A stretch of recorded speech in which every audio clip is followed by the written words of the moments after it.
అయితే ఈ చెడ్డ దినాలలో మనం బ్రతకడం నేర్చుకోవాలి. మనము సొదొమ గొమొర్రా దగ్గర ఉన్నటువంటి లోతుని చూసినట్లయితే సొదొమ గొమొర్రా అప్పటికే ఎలా ఉంది? చెడిపోయినటువంటి స్థితిలో ఉంది. చెడిపోయినటువంటి స్థితిలో ఉన్నటువంటి సొదొమ గొమొర్రా దగ్గర నివాసాన్ని ఏర్పాటు చేసుకున్నాడు ఎవరన్నమాట? లోతు. లోతు అక్కడ ఉన్నప్పటికీ కూడా తను ఒకటి కాపాడుకున్నాడంట. ఏంటది? నీతిని కాపాడుకున్నాడు. నీతిమంతుడుగా ఉన్నాడు కనుకనే ఆ నీతిమంతుడిని దేవుడు ఏం చేయాలనుకున్నాడన్నమాట? కాపాడాలనుకున్నాడు. హల్లెలూయా. మనము దేవుని యొక్క దృష్టికి ఎలా ఉండాలో అలా జీవిస్తే చెడ్డ దినాలైనా కావచ్చు, మంచి దినాలైనా కావచ్చు, దేవుని యొక్క ఉగ్రత వచ్చే దినాలు కావచ్చు, యుద్ధాలే జరగవచ్చు, భూకంపాలు రావచ్చు, జలప్రలయాలు రావచ్చు, ఏదైనా కానీ ఏది వచ్చినా కూడా దేవుడు ఏం చేస్తాడనమాట? కాపాడుతాడు. హల్లెలూయా. దేవుని యొక్క కాపుదల మనకుంటే 1000 మంది మనపైకి దండెత్తి వచ్చినా కూడా మనలను ఏమీ చేయను. నీ ప్రక్కన 1000 మంది పడినా, కుడి పక్కన 10,000 మంది కూలినా అపాయము నీ యొద్దకు రాదు. అక్కడ 242 మంది ఫ్లైట్లో ఉంటే 241 మంది చనిపోతే ఒక వ్యక్తి ప్రాణాలతో బయటకు వచ్చాడు. దీనిని బట్టి మనము అర్థం చేసుకుంటే దేవుని యొక్క కాపుదల ఎవరికైతే ఉంటుందో అక్కడ ఎలాంటి భయంకరమైనటువంటి ఉపద్రవం రానే వారు బ్రతికి బట్ట కడతారు. అయితే మనం బ్రతికి బట్ట కట్టాలంటే లోతులాగా నీతిమంతులుగా ఉండాలి. ఆమోసు రాసినటువంటి గ్రంథంలో ఒక మాట చెప్తాడు. 5వ అధ్యాయము 13-14 వచనాలు మనం చదువుదాం. ఇది చెడు కాలం గనుక ఈ కాలమున బుద్ధిమంతుడు ఊరకుండును, మీరు బ్రతుకున్నట్లు కీడు విడిచి మేలు వెదకుడి, అలాగ చేసిన ఎడల మీరు అనుకొని చొప్పున దేవుడును సైన్యములకు అధిపతి యెహోవా మీకు తోడుగా ఉండును. ఈ ప్రవక్త అయినటువంటి ఆమోసు చెప్తున్నాడు. ఏ కాలం అంటే ఇది చెడు కాలము.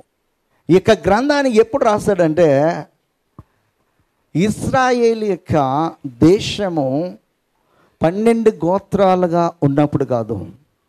ఇశ్రాయేల్ యొక్క దేశము 2 రాజ్యాలుగా విభజించబడి 10 గోత్రాలకు రాజుగా యెరోబాము ఉన్నప్పుడు, 2 గోత్రాలకు రాజుగా సొలొమోను యొక్క కుమారుడైనటువంటి రెహబాము ఉన్నప్పుడు, ఆ టైంలోనే పశువుల కాపరి ఉన్నటువంటి ప్రవక్త అయినటువంటి ఆమోసుతో దేవుడు చెప్తున్నాడు అన్నమాట. ఏమనంటే ఇది చెడు కాలం.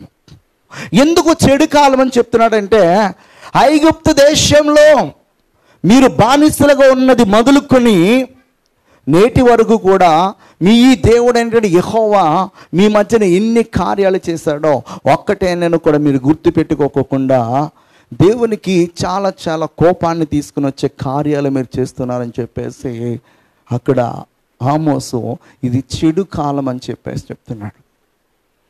యెహోవా దేవుని విసర్జించేసి యెహోవా దేవుడు ఇచ్చినటువంటి శాసనములను ఆజ్ఞలను అన్నిటినీ విసర్జించి యెహోవా దేవుణ్ణి ఆరాధించుకోకుండా వారి ఇష్టానుసారమైనటువంటి దేవి దేవతలను వారు పూజిస్తూ ఆరాధిస్తూ దేవునికి కోపం తీసుకుని వచ్చే పనులు చేస్తున్నారు కనుక ఆమోసు ఈ కాలాన్ని వారితో చెప్తున్నాడు. ఏమనంటే ఇది చెడు కాలము.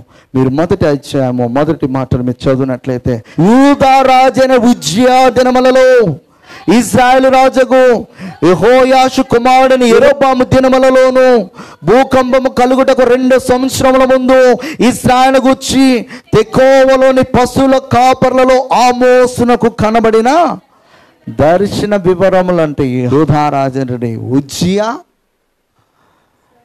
ఇశ్రాయేలు రాజు అయినటువంటి ఇశ్రాయేలుకు మొట్టమొదటి రాజు ఎవరన్నమాట? 2గా డివైడ్ అయినప్పటి నుంచి యెరోబాము.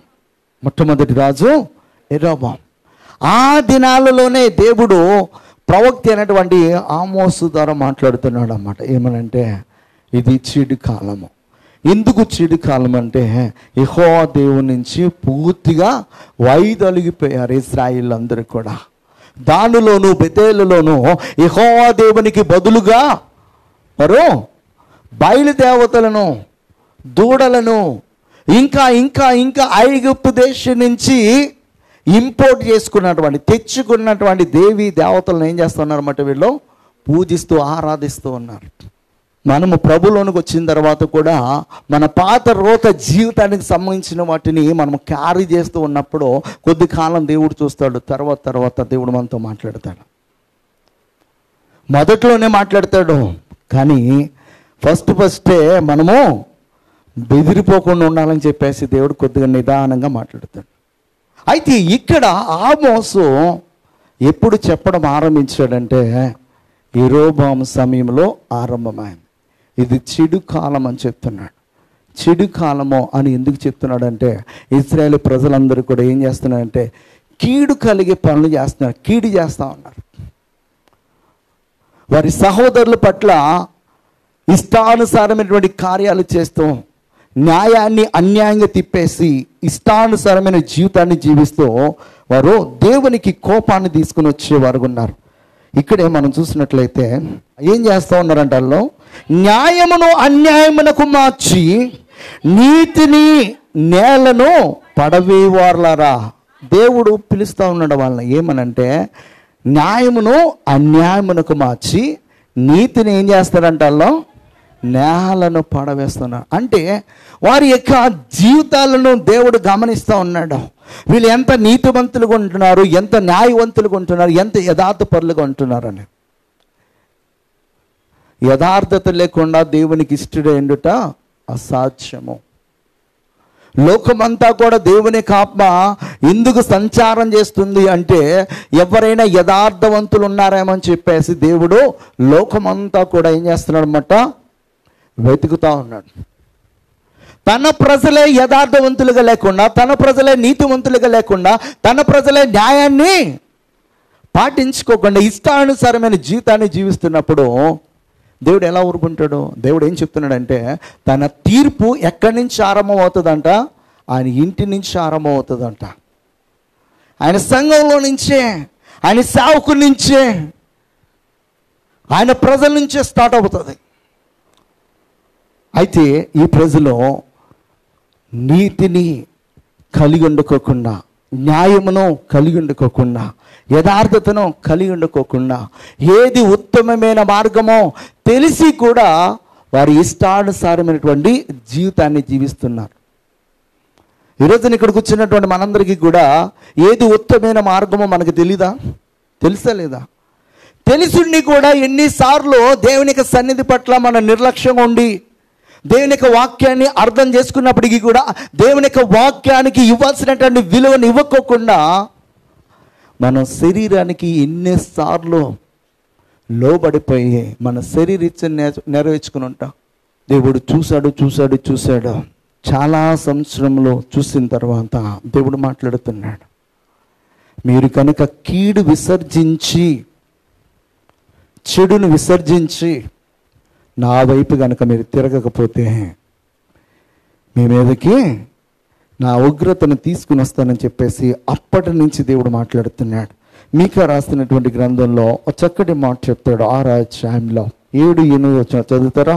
వేల కొలది పొట్టేళ్లను, వేలాది నదులంత విస్తారమైన తైలమును ఆయనకు సంతోషము కలుగు చేయనా, నా అతిక్రమమునకై నా జ్యేష్ఠ పుత్రుని నేను ఇత్తునా, నా పాప పరిహారమునకై నా గర్భఫలమును నిత్తునా. మనుష్యుడా, ఏది ఉత్తమమో అది నీకు తెలియచేయబడి ఉన్నది. న్యాయముగా నడుచుకొనుటయు, కనికరమును ప్రేమించుటయు, దీన మనసు కలిగి నీ దేవుని ఎదుట ప్రవర్తించుటయు ఇంతే కదా యెహోవా నిన్ను అడుగుచున్నాడు. దేవుడు అడుగుతున్నది ఏంటంటే న్యాయంగా మనము జీవించాలి.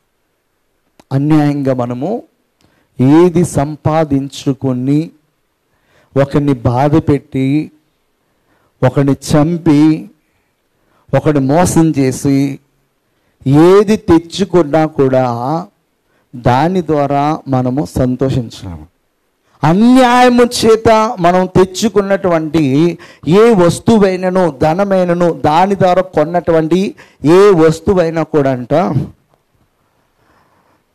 మన మేలు కొరకు అవి విజ్ఞాపన చేయవు, కానీ మన కీడు కొరకు విజ్ఞాపన చేస్తాయంట. బైబిల్ గ్రంథం చాలా స్పష్టంగా చెప్తుంది. ఇక్కడ తన ప్రజలతో దేవుడు మాట్లాడుతున్నాడు. ఏది ఉత్తమమో ఏది ఉత్తమము కానిదో మీకు తెలుసు. దేవుడు అడుగుతున్నది ఏంటంటే, వేలాది నదులంత విస్తారమైనటువంటి తైలము కానీ, గర్భఫలమున పుట్టినటువంటి జ్యేష్ఠపుత్రుడు కానీ, వేల కొలది పుట్టేళ్ళు కానీ, ఇవన్నీ కూడా నేను అడగట్లేదు. ఏంటి నేను అడుగుతున్నదంటే, న్యాయముగా నడుచుకొనాలి, కనికరమును ప్రేమించుటయు దీన మనస్సు కలిగి నీ దేవుని ఎదుట ప్రవర్తించాలి. ఇది దేవుడు ఆశిస్తుంది. అయితే దేవుడు ఆశించింది మనం చేయకోకుండా మనము అన్యాయముగా అక్రమముగా జీవిస్తూ వచ్చిన దానిలో తీసుకుని వచ్చి దేవునికి అర్పణ అర్పిస్తే దేవుడు దాన్ని స్వీకరించడం. ఆ అర్పణ వల్ల మనకి మేలు కలుగదు, అది మనకు కీడుకరముగానే ఉంటుంది అనమాట. అలాగా ఉండకూడదని చెప్పేసి దేవుడు చెప్తున్నాడు అన్నమాట. ఇది ఎందుకు చెడు కాలం అంటే, వాళ్ళు ఉత్తమమైనటువంటి మార్గంలో పోకుండా దేవునికి కోపాన్ని తీసుకుని వచ్చి త్రోవల వాళ్ళు వెళ్తూ ఉన్నాం. అందుకే యెషయా ప్రవక్త అంటాడు మాట, మొదటి అధ్యాయంలో 23వ వచనంలో చాలా స్పష్టంగా చెప్తాడు. నీ అధికారులు ద్రోహులు, దొంగల సహవాసులు, వారందరూ లంచము కోరుదురు, బహుమానముల కొరకు కనిపెట్టుదురు, తండ్రి లేని వారి పక్షమున న్యాయము తీర్చరు, విధురాండ్ర రాజ్యము విచారింపరంట. హల్లెలూయా. నీ అధికారులందరూ కూడా ఎలాగున్నారని చెప్తున్నారు అనమాట, ద్రోహులు, దొంగల సహవాసులు. ఒక అధికారి తనకు ఇచ్చినటువంటి అధికారాన్ని దుర్వినియోగం చేస్తే చాలామంది దుఃఖపడతారు. ఆ ఒక్క అధికారం వల్ల, మనకి ఇచ్చినటువంటి ఆ యొక్క అధికారాన్ని మనం సద్వినియోగం చేసుకోవడానికి మనం కష్టపడే వారం ఉండాలి. ఈ ప్రజలను చూసి ప్రవక్త అయినటువంటి యెషయా మాట్లాడుతున్నాడు. ఎప్పుడు ఉజ్జియా దినములు మొదలుకుని మాట్లాడుతున్నాడు. ఎప్పుడు ఉజ్జియా దినములు. ఆమోస్ ఎప్పటి నుంచి మొదలు పెట్టాడో, ఉజ్జియా నుంచే. యూదా రాజు అయినటువంటి ఉజ్జియా, ఇశ్రాయేల్ రాజు అయినటువంటి యెరోబాము దినములు మొదలుకుని మాట్లాడుతున్నాడు. మీ అధికారులు ఎలాగున్నారంట, ద్రోహులుగా ఉన్నారు, దొంగల సహవాసులుగా ఉన్నారు. వారందరూ కూడా దేని కొరకు పనిచేస్తున్నారు, లంచం కొరకు. హల్లెలూయా. ఈ జబ్బు ఎక్కడి నుంచి ఉందన్నమాట, దేవుని ప్రజలుగా పిలువబడుతున్నటువంటి ఇశ్రాయేలు ఉజ్జియా దినములలో అంతకు ముందు నుంచి కూడా వీరు ఎలాగున్నారంటే అధికారాన్ని దుర్వినియోగం చేసే వారిగా ఉన్నారు. దేవుని యొక్క ప్రజలుగా మనము నేర్చుకోవాల్సింది ఏంటంటే, ఈ చెడు కాలంలో దేవుని యొక్క కాపుదల, దేవుని యొక్క కృప మనపై ఉండాలంటే ఆ చెడు అనేది మనలోనికి రాకోకుండా మనము జాగ్రత్త పడాలి. మన ఆత్మీయ జీవితానికి మనం ఎంత జాగ్రత్త పడుతున్నాం, దేవుని యొక్క కోపం మనపైకి రాకోకుండా, ఈ చెడు కాలంలో మనం చెడిపోకుండా ఉండటానికి మనం ఎలాంటి జాగ్రత్తలు తీసుకుంటున్నాం అనే విషయాన్ని మనము గ్రహించాలి. హల్లెలూయా. ద్వితీయోపదేశ కాండంలో చెప్తాడు ఏమనంటే 27వ అధ్యాయం 19వ వచనము, పరదేశికి కానీ తండ్రి లేని వానికి కానీ విధురాలికే కానీ న్యాయము తప్పి తీర్పు తీర్చివాడు శాపగ్రస్తుడని చెప్పగా ప్రజలందరూ కూడా ఏమనాలట, ఆమేన్ అనవలను. పరదేశికి కానీ తండ్రి లేని వానికే కానీ విధవరాలికే కానీ న్యాయము తప్పి తీర్పు తీర్చే ప్రతి వాడు కూడా దేవుని యొక్క వాక్యం ఏం చెప్తుందంటే శాపగ్రస్తుడు. పరదేశికి కానీ తండ్రి లేని వారికి కానీ విధవరాండ్రికి కానీ న్యాయము తప్పి తీర్పు తీర్చే ప్రతి ఒక్కడు కూడా ఈ రోజున సర్వే అయిపోతాడు, పర్వాలేదు. కానీ దేవుని యొక్క శాపము ఖచ్చితంగా అతనిపైకి, తన ఇంటిపైకి ఖచ్చితంగా తెచ్చుకుంటాడన్నమాట. ఆ శాపానికి గురైతే కనుక కుటుంబాలు కూడా కనపడవు. జకర్యా రాసినటువంటి గ్రంథంలో కూడా ఇదే మాట చెప్తాడు. 7:10 విధవరాండ్రను, తండ్రి లేని వారిని, పరదేశులను, దరిద్రులను బాధ పెట్టకుడి. మీ హృదయమందు సహోదరులలో ఎవరికిని కీడు చేయ తలంచకుడి. హల్లెలూయా. ఎవరిని కూడా మనము ఏం చేయకూడదంట? బాధ పెట్టకూడదు. అందులో విధవరాండ్రను, తండ్రి లేని వారిని, పరదేశం. ఇది పరాయి దేశండు కదా, ఏమి మనం ఏం చేస్తే ఎవరితో చెప్పుకుంటాడో. యెరొబాము చేసినటువంటి అన్యాయాన్ని బట్టి పేరుకి ఒక్కడు కూడా లేకోకుండా దేవుడు చేసేసాడు. బైబిల్ గ్రంథంలో ఏదైతే దేవుడు తన కోపాన్ని చూపించి అధికారులను శాపానికి గురి చేశాడో అదే రీతిని ఖచ్చితంగా భూమి పైన కూడా దేవుని యొక్క తీర్పు అనేది వస్తుంది. ఇది చెడు కాలం. ఈ చెడు కాలంలో దేవుని యొక్క శాపము కానీ, దేవుని యొక్క ఉగ్రత కానీ మనపైకి రాకోకుండా ఉండాలంటే మనము కీడు చేకోకుండా మేలు చేసేవారం ఉండాలి. నిర్గమకాండంలో చెప్తాడు, అక్కడ ఇచ్చినటువంటి యాజ్ఞలు ఇవన్నీ కూడా 23:9 చెప్తాడు. దేవుడు తన శాసనాల్లో పరదేశిని ఏం చేయకూడదంట? బాధింపకూడదు. పరదేశి మనసు ఎట్లుండనో మీరు ఎరుగుదురు, మీరు ఐగుప్తులో పరదేశులై ఉంటుంది కదా. ఇది జ్ఞాపం చేసుకో. నువ్వు ఐగుప్తు దేశంలో మీరు ఎలాగున్నారో పరదేశులో ఉన్నారో. అప్పుడు మిమ్మల్ని అలాగే బాధించి అలాగే చేస్తే మీకు ఆ బాధ మీకు తెలిసింది కదా. అలాగ మీరు ఎవరిని కూడా బాధించొద్దు. మనం చేసే పనులను బట్టి దేవుడికి ఎంత కోపం వచ్చి మన పైన ఆయన ఎంత ఇదిగా తన ఉగ్రతను కురిపించవచ్చు. ఆయనకి ఎంత కోపం రావాలి మనం చేస్తున్న పనులను బట్టి. ప్రియమైన సహోదరు ఎందుకు ఈ మాటలు చెప్తున్నాడంటే, ఆమోసు రాస్తూ చెప్తున్నాడు, ఇది చెడు కాలం. ఎందుకు అంటున్నాడు అంటే, మీలో న్యాయం లేదు, మీలో యథార్థత లేదు. దేనిక వాక్యం తెలిసినా కూడా యథార్థత లేకుండా, నీతి లేకోకుండా, దేనిక వాక్యానుసారంగా జీవించడానికి బదులుగా మీరు శరీరానుసారంగానే జీవిస్తూ ఉన్నారా చెప్పేసి దేవుడు మాట్లాడుతున్నాడు. కనుక మనము మొట్టమొదటిగా గమనించాలంటే, దేవుడు మనకి ఎప్పుడు తోడుగా ఉంటాడంటే, అలాగూ చీకోకుండా కీడి చిదించి మేలు మనము చేయాలి. అదే ఆమోసు రాసిన గ్రంథము 5:4-5 చదువుదాం. 2వ మాట, యెహోవాను ఆశ్రయించుడి, అప్పుడు మీరు బ్రతుకుదురు.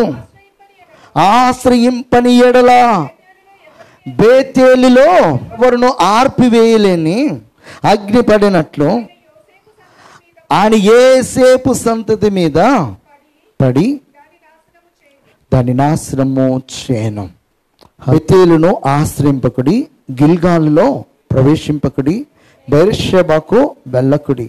గిల్గాల్ అవశ్యముగా చెరపట్టబడిపోవును, బేతేలు శూన్యమగును. యెహోవాను అప్పుడు మీరు ఆశ్రయింపని ఎడల బేతేలులో ఎవరును ఆర్పివేయలేకుండా అగ్ని పడినట్లు ఆయన యోసేపు సంతతి మీద పడి దాన్ని ఆశ్రయించమని చెప్తున్నాడు. హల్లెలూయా. చాలా స్పష్టంగా చెప్తుంది దేవుని యొక్క వాక్యము. ఏమనంటే, వీళ్ళు యెహోవాను ఆశ్రయించట్లేదు అనమాట. ఎవరిని? యెహోవాను ఆశ్రయించట్లే. ఇంకెవరిని ఆశ్రయిస్తున్నారన్నమాట? విగ్రహారాధనలో ఉన్నారన్నమాట. బెతేలులో దానిలో ఏం పెట్టారు? వీళ్ళు దూడలను పెట్టారు. యెరొబాము ఏం చెప్తున్నాడో, ఐగుప్తు దేశాన్ని నుంచి కానాను దేశానికి మిమ్మల్ని తీసుకుని వచ్చింది ఎవరన్నమాట? ఈ దూడ అని చెప్పి బెతేలులో దానిలో దూడలను పెట్టి లేవీలకు కానటువంటి వారిని లేవీలుగా, యాజకులుగా చేసి వారిని ఏం చేస్తున్నాడన్నమాట? దూడలకు ధూపం వేసే విధంగా యాజకులుగా చేశాడు. దేవుని యొక్క ధర్మశాస్త్రం ఏం చెప్తుంది? యాజకులుగా ఎవరు ఉండాలి? లేవీలు ఉండాలి. లేవీకి పుట్టినటువంటి 3 కుమారులలో 4 గ్రూపులుగా చేశాడు దేవుడు. ఈ 4 గ్రూపులుగా చేసినటువంటి ఒక గ్రూపుని తూర్పు వైపు నివాసం చేయమన్నాడు. ఆ తూర్పు వైపు నివాసం చేయమన్నటువంటి గ్రూపు ఎవరన్నమాట? అహరోను సంతతి. ఎవరు? అహరోను సంతతి. ఇక మిగతా 3 గ్రూపులు కూడా ఉత్తర, దక్షిణము, పడమర, ఈస్ట్ కాకోకుండా ఈ 3 గ్రూపుల్ని ఈ 3 భాగాల్లో నివాసం చేయమని చెప్పాడు. ఈ 3 గ్రూపులు ఏం చేయాలంటే తూర్పు వైపున ఉండి ఎవరైతే పరిశుద్ధమైనటువంటి స్థలంలో యాజకత్వం చేయడానికి వెళ్తున్నారో వారికి సహకారులుగా ఉండటానికి దేవుడు చెప్పాడు. ఇది ఇశ్రాయేలుకు నిత్య కట్టడ.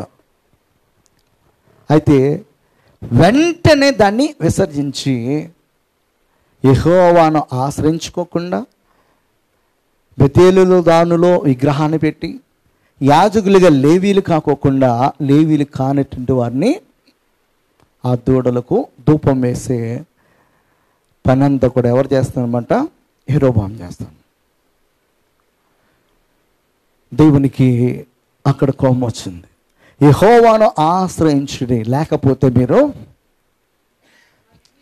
చనిపోతారని చెప్పేసి దేవుడు చెప్తున్నాడు. అందుకే కీర్తనకారుడు ఒక మాట చెప్తాడు. 22వ అధ్యాయము 26వ వచనం, దీనులు భోజనము చేసి తృప్తి పొందిదరు, యెహోవాను వెతుకువారు ఆయనను స్తుతించెదరు, మీ హృదయములు తెప్పరిల్లి నిత్యము బ్రతుకును. హల్లెలూయా. యెహోవాను ఎందుకు ఆశ్రయించమని చెప్తున్నాడో, యెహోవాను ఎందుకు వెతకమని చెప్తున్నాడంటే, మన బ్రతకాలంటే ఎవరిని వెతకాలన్నమాట?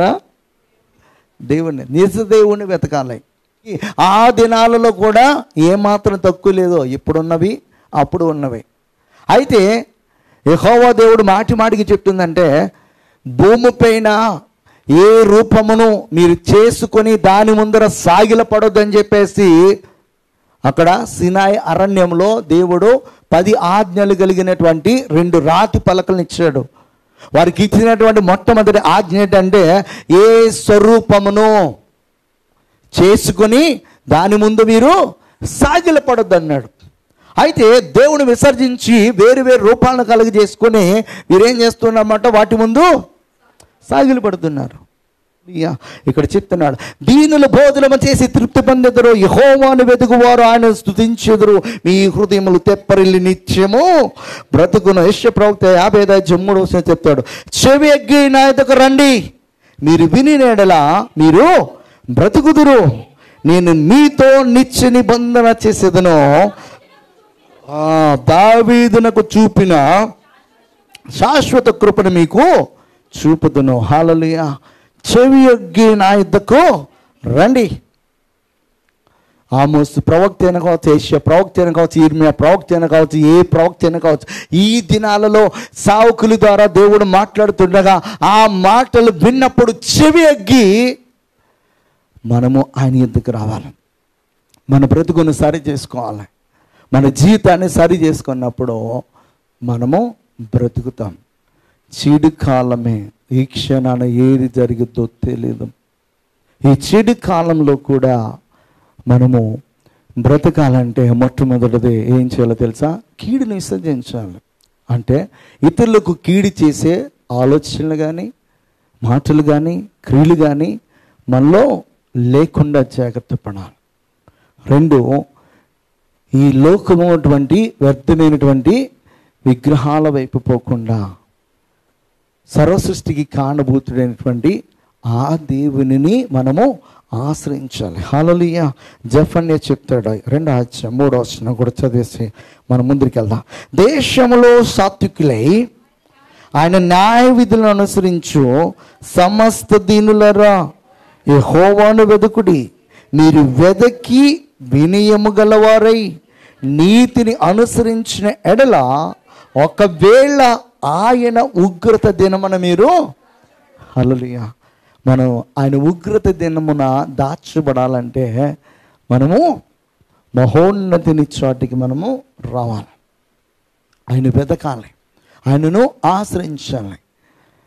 మనము ఆశ్రయించి నీతిని అనుసరించాలి. దేవుడు వెతికేది నీతిమంతులను వెతుకుతాడు, నీతిమంతులను వెతుకుతూ ఉంటాడు. మన నీతిమంతులుగా ఉంటేనే దేవుని రాజ్యంలో ప్రవేశిస్తాం. విలాప వాక్యాలు చెప్తాడు 3వ అధ్యాయం 25-26 వచనాలు, ఆశ్రయించు వారి ఎడల యెహోవా దయాళుడును, తన్ను వెతుకు వారి ఎడల ఆయన దయ చూపువాడు, నరులు ఆశ కలిగి యెహోవా అనుగ్రహించు రక్షణ కొరకు ఓపికతో కనిపెట్టుట మంచిది. హల్లెలూయా.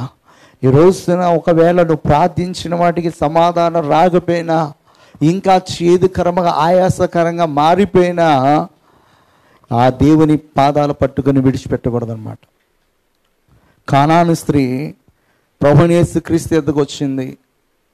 అయ్యా, నా పైన జాలి చూపించా అని చెప్పేసి రకరకాలుగా ప్రభుతో మాట్లాడుతున్నప్పుడు ఆయన, సరేమ్మా నీ మీద జాలి చూపిస్తాను వచ్చాడా?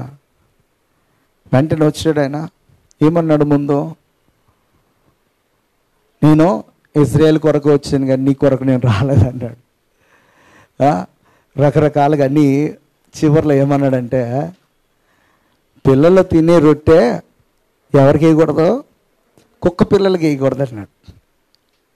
ఆమె ఎంత తగ్గించుకుని ప్రభు పాదాల యొద్ద నిరీక్షణతో ఓపికతో ఒక మాట అంది. ఏమనంటే, అవును ప్రభువా, పిల్లలు తినే రొట్టె కుక్క పిల్లలకి వేయకూడదు, కానీ వాళ్ళ టేబుల్ పైన కూర్చుని తింటున్నప్పుడు వాళ్ళ వేళ సందుల్లో నుంచి పడతాయి కదా చిన్న చిన్న ముక్కలు, అవి కుక్క పిల్లలు తినొచ్చు కదా ప్రభువా.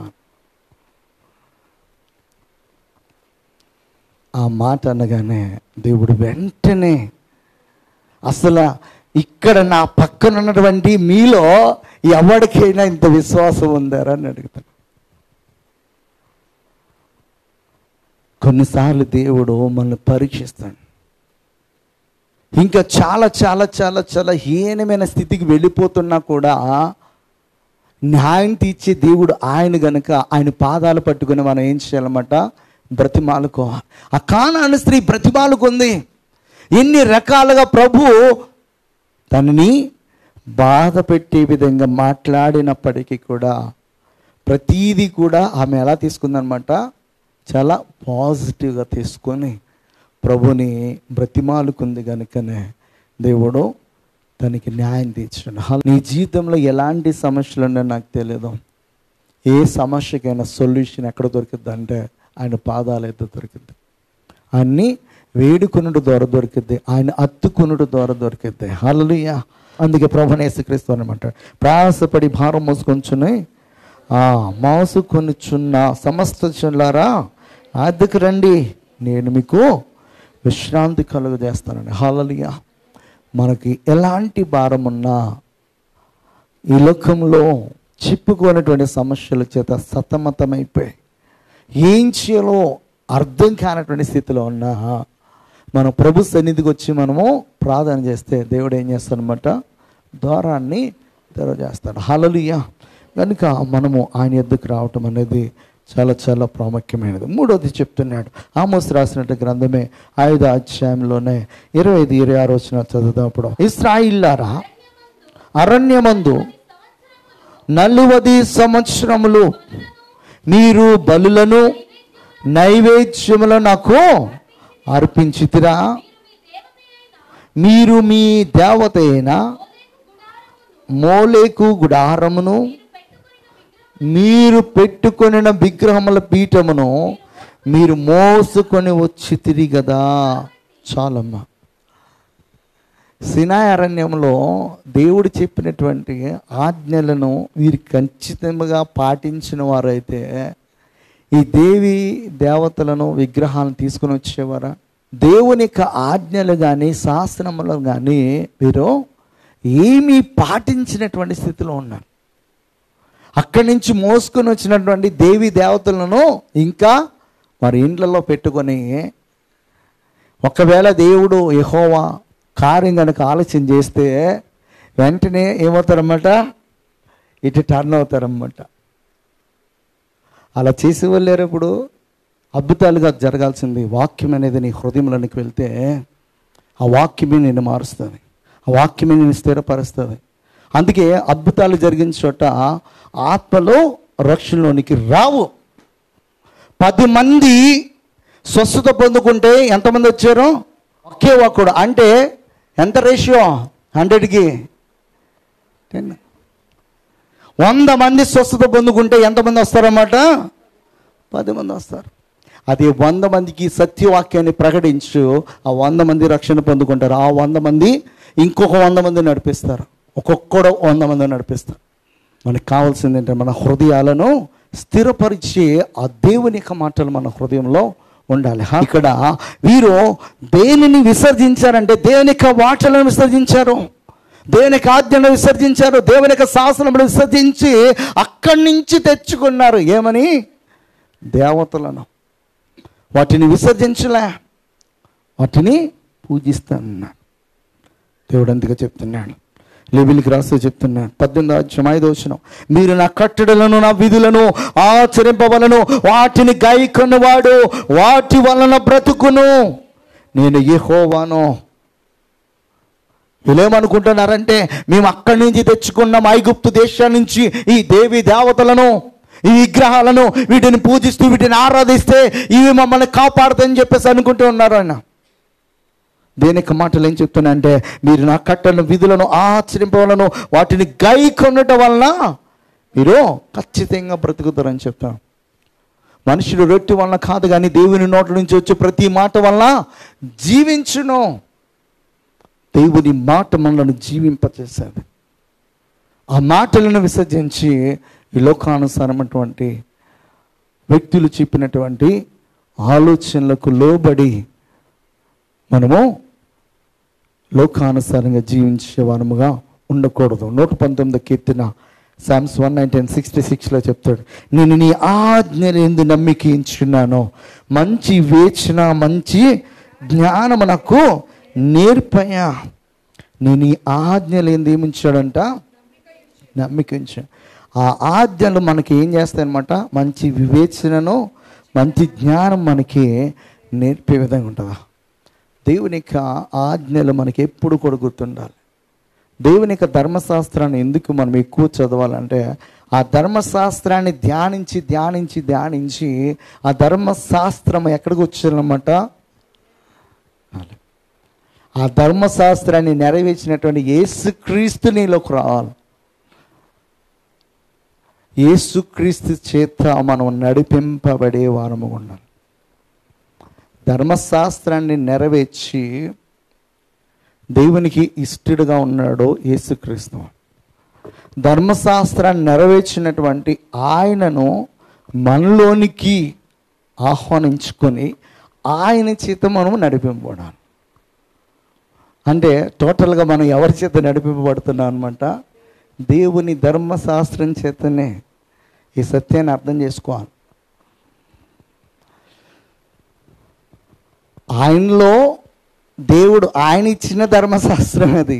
ఆయన ఇచ్చిన ధర్మశాస్త్రాన్ని ఆయన నెరవేర్చి ఇప్పుడు మీరు నన్ను స్వీకరించడం ద్వారా మీరు ధర్మశాస్త్రాన్ని నెరవేర్చిన వారు అవుతారంట.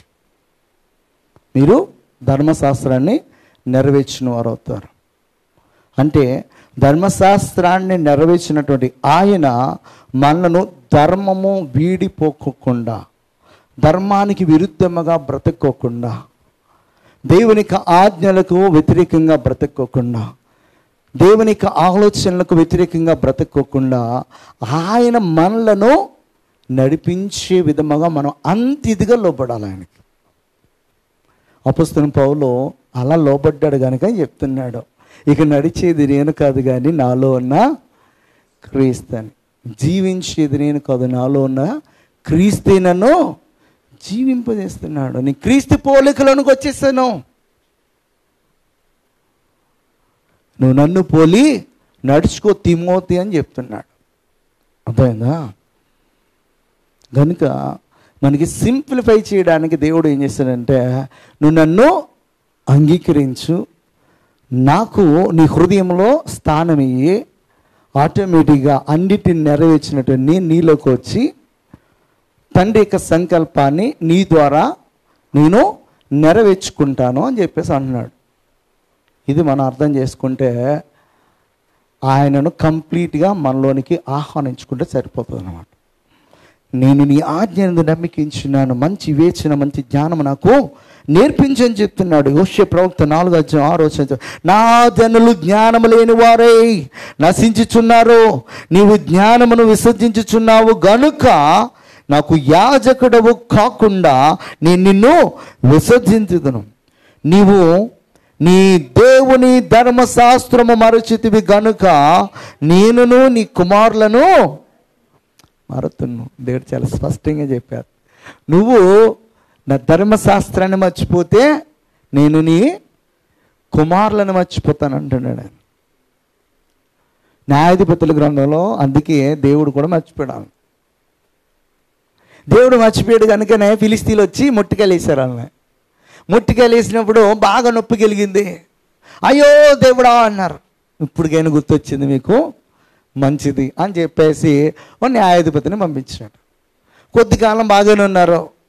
మరలా ఏం చేశారన్నమాట, మళ్ళీ దేవుని విసర్జించారు. మళ్ళీ దేవుడు ఏం చేశారన్నమాట, 2 మొట్టికాయలు మళ్ళీ వేయించాడు.